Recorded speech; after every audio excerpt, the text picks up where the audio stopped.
welcome back to my channel. Bonjour et bienvenue sur ma chaîne. My name is Muriel, and in this video I will be doing a list ranking my top 10 all-time favorite fantasy novels and or series of novels. I also did this last week for my all-time favorite science fiction and dystopian novels and series of novels. So of course, being the SFF nerd I am, I was always going to do this list as well for fantasy. Now, what I stated in last week's video applies for this one as well, even more so, I would argue. I really have a hard time approaching all-time favorites that go beyond like the top 3 or the top 5.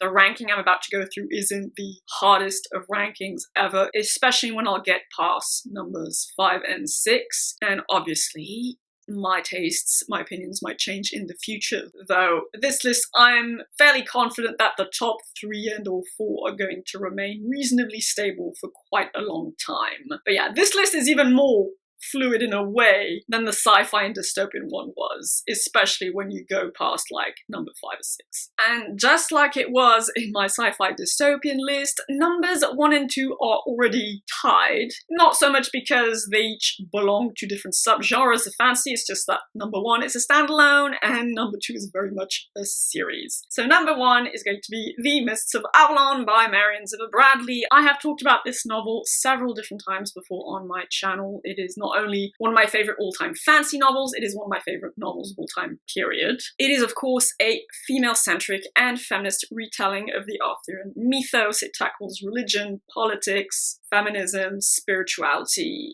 and I personally believe it's a beautiful, magnificent novel. It's beautifully written, the setting is mesmerizing. It's not super heavy on the fantasy, it's also light historical fiction, and I love this. And yes, there will always be, sadly, this marring fact about the author of this novel, that I can divorce the art from the artist, and I will always be able to do this when it comes to this. I cried the first time I finished it, I cried the second time I finished it. This will always be one of my favorite novels, that's just the way it is. And so number 2 will come as no surprise to anyone who's followed me for a while now, that would be A Song of Ice and Fire by George R.R. Martin, and yes, it is not a completed series. Please do not rub that salt in this very deep wound. We're all despairing about the situation with this, alright? So in this case, I'm holding up A Feast for Crows, Volume 4. In A Song of Ice and Fire, it's a representative of the series as a whole. I don't actually have a favorite volume in the series so far, which I think is slightly uncommon perhaps in the fandom. And I took A Feast for Crows because I have the feeling that it's kind of devalued by the fandom. It's not loved as much as A Storm of Souls or A Clash of Kings, I don't know. But you know what, I think it's undervalued.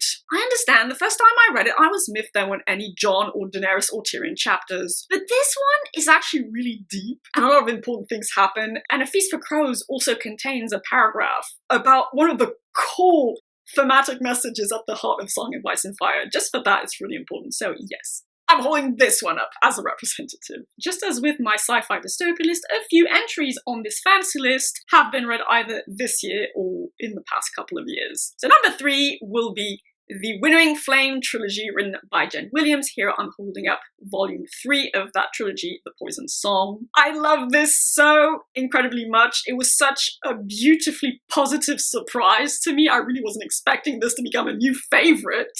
I did a rave series review for The Winning Flame if you want to check it out, so obviously you'll get more details in that video. But yeah, I really love this. The fantastical creatures, the blending of sci-fi and fantasy elements. So yeah, I mean, technically it's science fantasy more than pure fantasy, though I would still push towards the side of fantasy overall. And I love the characters and the character interactions, and so many feels were felt by the end of this series. And then I'm going to be incredibly boring in a way, because at number 4 I'm going to put the Silmarillion up as a representative of the entire Tolkienverse. Yes, it's pretty boring, I suppose, because it's one of the great classics of the genre. I mean, the entire body of works is a classic of the genre, but it's a classic that just really worked for me. Now, to be clear, what I love most about the Tolkienverse is the theming and the world building more than the story specifically, or at least I wasn't that taken in by the story, the written story of The Lord of the Rings, or the characters of The Lord of the Rings. I actually prefer the Silmarillion to The Lord of the Rings, which I think is a somewhat uncommon opinion in the fandom.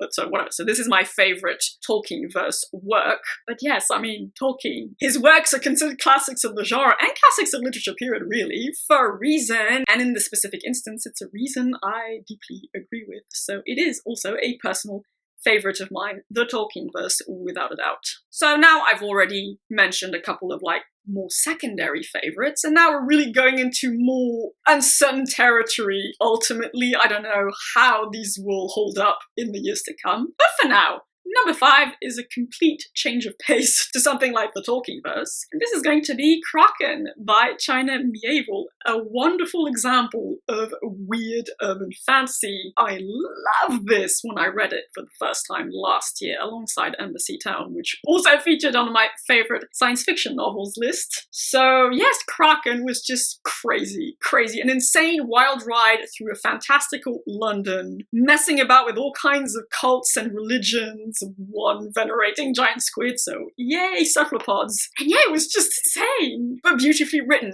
displaying that delicious wordsmithing. China Miéville is known for tackling the theme of religion and, manipulating reality through belief and religious perception, and just all these little references to pop SFF culture as well, and references to different kinds of religions or cults or esoteric things. I wasn't super convinced by the ending, but otherwise, yeah, I feel reasonably confident placing this as a new favorite. And then at number 6, something in a similar vein to Kraken, is A Shriek and Afterword, written by Jeff Vandermeer, one of the novels in his Ambergrision series. Now, to be perfectly honest here, I'm not entirely sure this is fantasy at all. It's weird fiction, yes. I think it's more weird fantasy than weird science fiction, personally, but ultimately the more fantastical elements of this novel could have a more magical explanation or a more science fiction explanation, I suppose. I personally got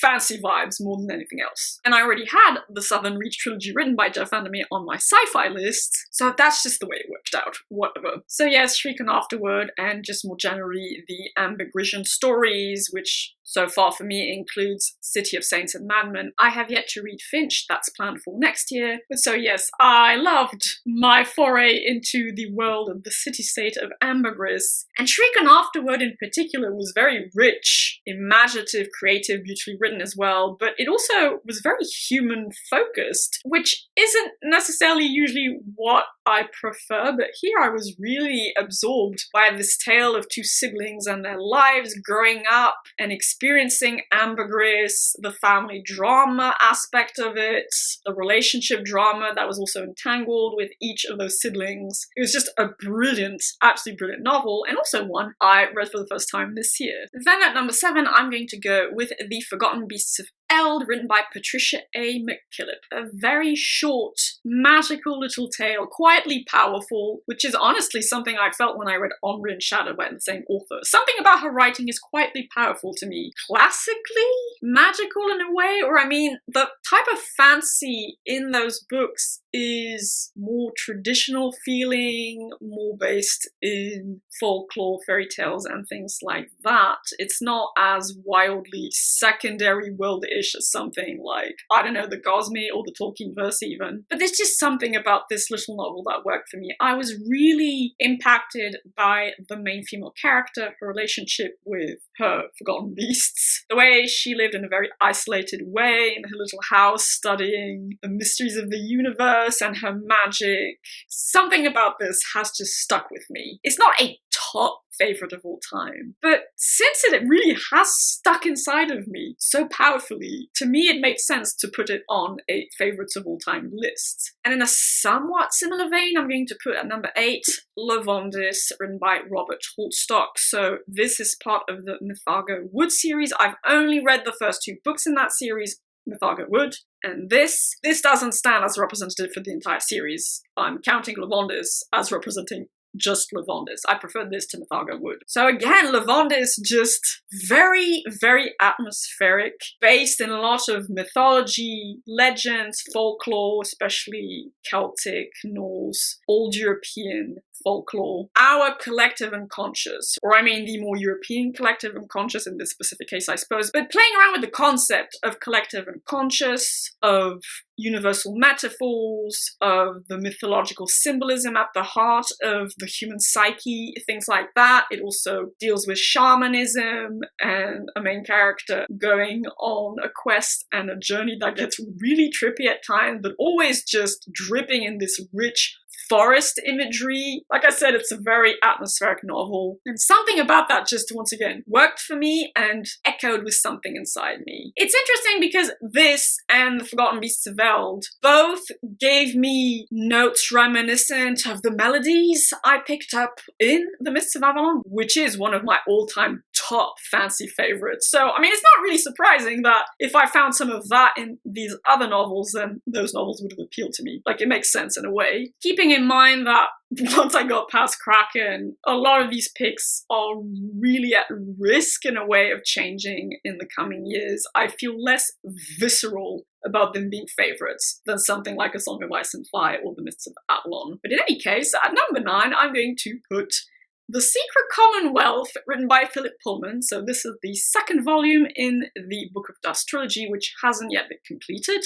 unfortunately. His Dark Materials was one of my favorite series as a much younger person. I adored that world. I reread that trilogy last year as well. Unfortunately, some things just didn't work quite as well for me, and I ended up downgrading the trilogy somewhat. However, it doesn't change the fact that that universe remains very precious to me. It has a very special place in my literary heart. Then I decided to give the Book of Dust trilogy a try. Was really happily surprised by volume 1, La Belle Sauvage, and then this, I freaking loved it. And I was like, what just happened? This was really freaking good. What the hell? And this is now my favorite book of the extended His Dark Materials series, which I really did not expect. I really love this. This was so good. It pulled the best elements from His Dark Materials and just aged up a lot of the theming and the plot explorations and the character work. And now I really hope that volume 3 will conclude everything in a very satisfactory manner. One can hope, one can dream. And before I conclude this list with number 10, a quick reminder that nothing on this list scores at below an 8 out of 10 for me. I want to make that very clear. So as I alluded to in my introduction, I actually found drawing up this fancy list slightly harder than drawing up the sci-fi and dystopian list. At number 10, I honestly at first didn't know what I was going to put in. So my entry is going to be a bit of a by default pick. I remember scoring the trilogy at an 8 out of 10, and I thought it was very, very good. However, I really don't feel that strongly about it ultimately. I do plan on rereading it at some point, however, so we'll see how I feel after that first reread. But so for now, because I don't have anything else to put at number 10, I'm going to put Assassin's Apprentice by Robin Hobb, the first book in the Farseer trilogy and the first book in the Realm of the Eldlings series. I did enjoy this quite a lot. I thought the character work was excellent, the story was engaging, there was unsatisfactory amounts of world building ultimately, but obviously I assume you would get a lot more of that in the following books in the Realm of the Eldlings series, and it was good enough for that first trilogy, I'll put it that way. So yeah, the Farseer trilogy basically as a whole, this represents the entire trilogy, is going to be number 10 for me, but I am going to read a few works of fantasy in the coming months that might end up blowing my mind away, so they might creep up onto the list and replace this, or even The Secret Commonwealth, I don't know. So this is really just me putting something on the list because I don't know what else to put on. It was very good, don't get me wrong, I just really don't feel that viscerally about it either. So that concludes my list ranking my top 10 favourite fantasy novels and or series of novels of all time. I hope you found it interesting. If you've read any of these books and want to share your thoughts and feelings about them, please do so in the comments down below. Or if you want to share your own top 10 lists, I'd be interested to see it. In the meantime, I hope you all have a lovely day, evening, or whichever time of day you prefer. take good care of yourselves, and I shall see you reasonably soon in a next video.